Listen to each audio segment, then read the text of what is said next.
Well, hey there, all you property preservation maniacs. It's Chuck Taylor again with the Taylor Shop. Coming at you again with another vlog. This time we're going to be talking about mold and water damage. Two very common damages that are reported on properties, and two extremely misreported damages that we see and have seen. So let's just start talking about it. So yeah, okay, mold and water damage. Yeah, some guys think they're the same thing. They're not. 100% two different things. Now they may seem logical to most people, but unfortunately a lot of guys misreport and misrepresent the issues going on at a property. Now, it should go without saying, but mold and water damage need to be reported separately. They're definitely two separate issues. Basically, the way I look at it is simple. Water damage can turn into mold, potentially. But, dried water stains can stay dried water stains forever. They won't necessarily become moldy. But it's definitely not the same. You don't want to report a dried water stain as mold just because it's brown or dark colored. It could just be a dried water stain from, previous roof leak or previous plumbing leak. It's pretty simple like that. You need to make sure you educate your crews as to what, the difference is, and that they understand, the differences, and making sure that it's being reported correctly. Water damage doesn't generally spread. Mold can spread. So, certainly if you see a change like that, it's mold versus water damage. So anyways, the way I generally explain it to people is like, okay, I'm looking at photos, water stains on a ceiling. It's a 2-story house. But that's all I see. That's all I know. No other information provided. Well, if it was on the first floor, most likely it was a plumbing, issue, whether it's active or not. If it's on the second floor, it's most likely, previous or active roof leak or a roof issue. So, not getting into why reporting properties and reporting issues is, very important, but, that's water damage. That's not mold. Of course, always need to report accurate dimensions, details, and cause. So, do your research. Do a little investigation. You don't have to spend a tremendous amount of time to figure out, was this a previous plumbing leak? Was this a previous roof leak? If it's down in the basement and, it's damp, depending on where you're located in the country, mold can develop. It could be water stains from in a basement from, foundation issues, which is a whole nother, topic. But that could cause water damage and could potentially cause mold. So it's just a matter of reporting these issues correctly. We see guys all the time reporting water damage as mold, and it's just not. And, without being too mundane about accurate reporting, which we are, it's imperative that we report it accurately, so that, the issues, the banks and the clients know exactly what's being reported. Of course, both must be reported as soon as discovered to, alleviate, liability and any potential chargebacks, which you all know about. But if you incorrectly, report it, could cost you in the future. You never know. So it's imperative to educate your crews and subs about the proper reporting of water damage and mold. And let me also touch on one other issue. Like, mold is mold.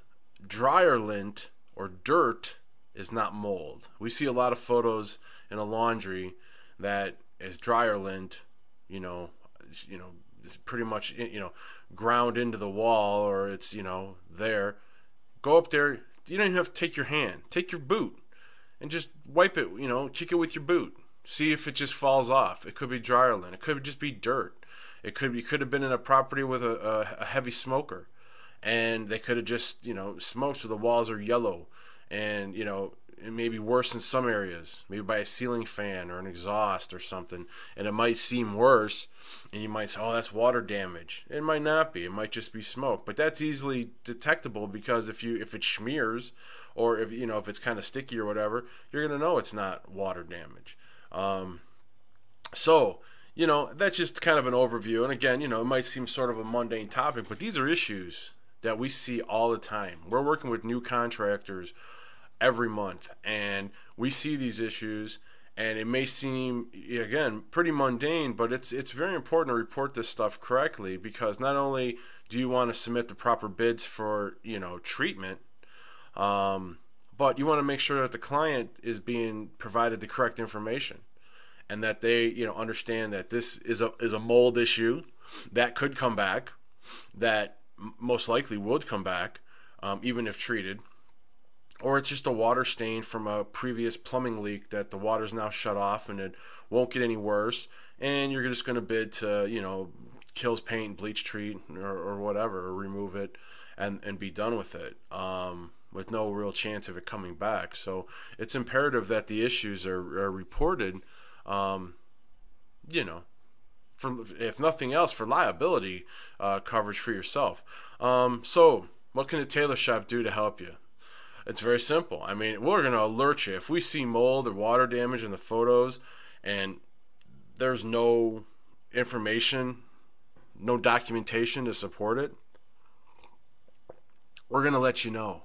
We're not even gonna assume anything. We're not going to guesstimate. We're going to send you a notification that you need to provide more information on this. And this also falls into play why real-time processing is so imperative, because if those are issues that we do catch in the photos, and believe me, we catch a lot of them, that we can get it back to you and you could provide that information so we can get the order closed. But it's imperative that you're providing this information. Your crews and subs should know what to look for in the property, and also placing proper bids for treatment. Simple, but that kind of goes along with proper, providing proper dimensions, details, and cause. So if it's mold and it's under a window, well, chances are maybe the window's leaking. Well, here you go. Here's another chance to bid to seal the window, because that's most likely the cause. I mean, it's not 100% guaranteed, but you have to kind of deduce what's potentially causing this particular area in the property to become moldy. So if it's in the basement, it could be moisture. It could be basic moisture and humidity. There could be foundation issues. The basement could have flooded at one point. But if it's upstairs, near water stains where the roof was previously leaking, well, but the roof has been repaired, unfortunately, once mold starts, it's hard to completely eliminate it. So but it's proper reporting of that, and a Taylor Shop does catch a lot of that. We save contractors hundreds of thousands of dollars a year in missed bids and damages, in reporting those. We also, while we're letting you know, hey, we have to send this order back. Of course, that's also alerting you to the crews that might be making these mistakes, these errors, so you can address it with them on your level, and tell them, like, look, these are issues that could come back to bite us if not properly reported. So it's just imperative that proper documentation, proper reporting, and being accurate is so imperative. And I mean, I'm probably going to sound somewhat like a broken record with some of these vlogs. I'm speaking to some specifics to the topics, but some of it's kind of overcast with the same logic. It's proper reporting. It is gonna cover your butt. It's gonna prevent chargebacks. It's gonna you're gonna understand and see really quickly that not only will you get better bid approvals, but you're not going to see the chargebacks. You're not going to see the reopened work orders. And this is what the Taylor Shop provides, is because when we go through an order, and even if a guy doesn't report it, we do catch it, and we will send it back. I mean, when it comes to bidding on issues, we don't generally send those orders back because we formulate bids, and most contractors understand that we're extremely highly experienced in bidding. But when it does come to damages, we do not make any assumptions whatsoever.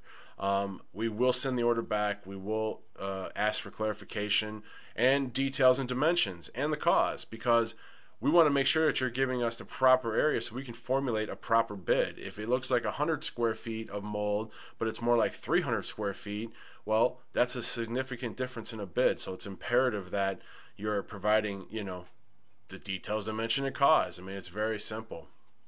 Call it the DDC if you wish. But details, dimension, and cause when it comes to reporting issues on a property is absolutely 100% critical to properly and accurately and even efficiently reporting these issues back to your client. So anyways, that's pretty much all I have to say about that right now.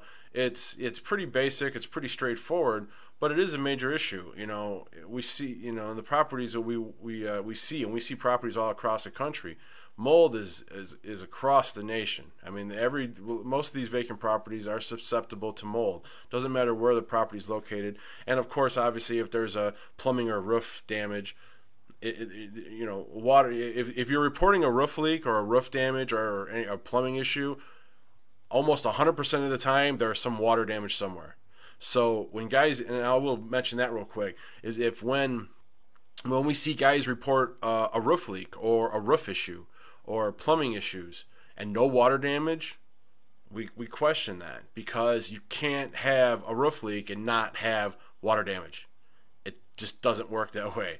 So we have to make sure that we're also reporting that. And if they didn't get photos of it, they need to go back and make sure that they document every area, the ceilings, floors, whatever, to show that there is no water damage.